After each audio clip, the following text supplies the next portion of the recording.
He was born on November 24th, 1946, in Burlington, Vermont.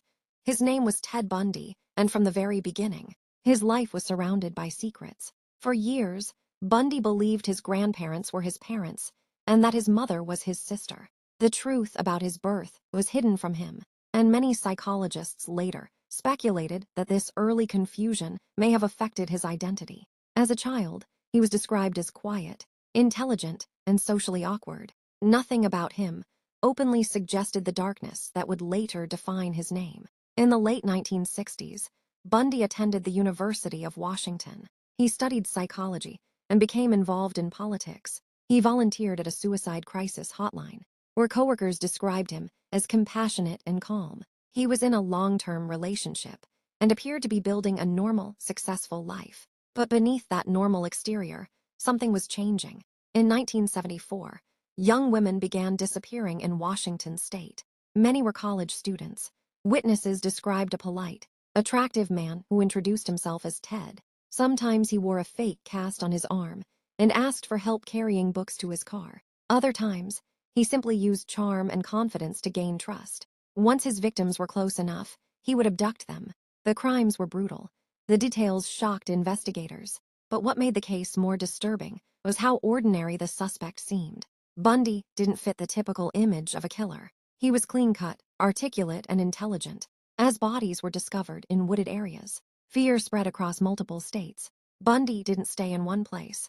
He moved between Washington, Oregon, Utah, and Colorado. At the time, police departments did not share information efficiently, allowing him to continue his attacks without immediate detection. In 1975, Bundy was pulled over by police in Utah.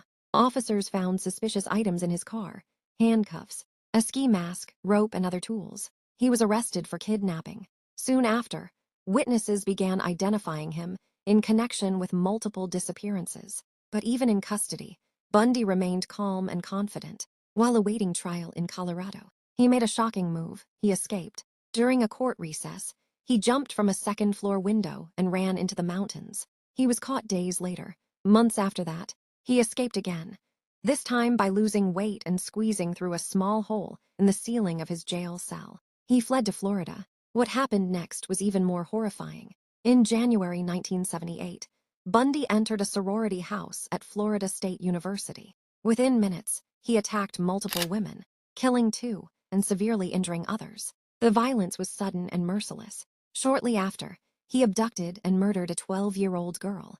This time, the evidence was overwhelming. Bite mark analysis matched Bundy's teeth to injuries on one of the victims. Witnesses placed him near the scenes. He was arrested for the final time. The trial became a media spectacle.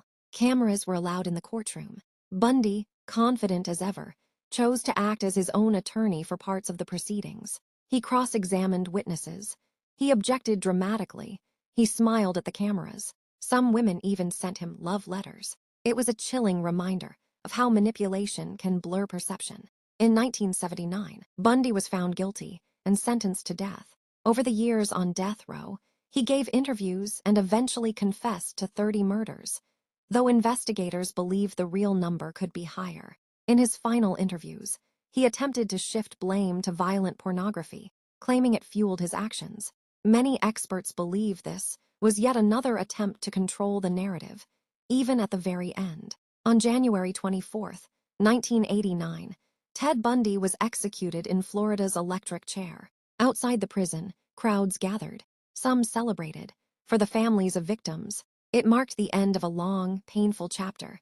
Though true closure is never simple, the story of Ted Bundy remains one of the most disturbing in criminal history, not just because of the number of victims, but because of the mask he wore so well. He didn't look like a monster. He looked like someone you might trust. And that is what made him truly terrifying.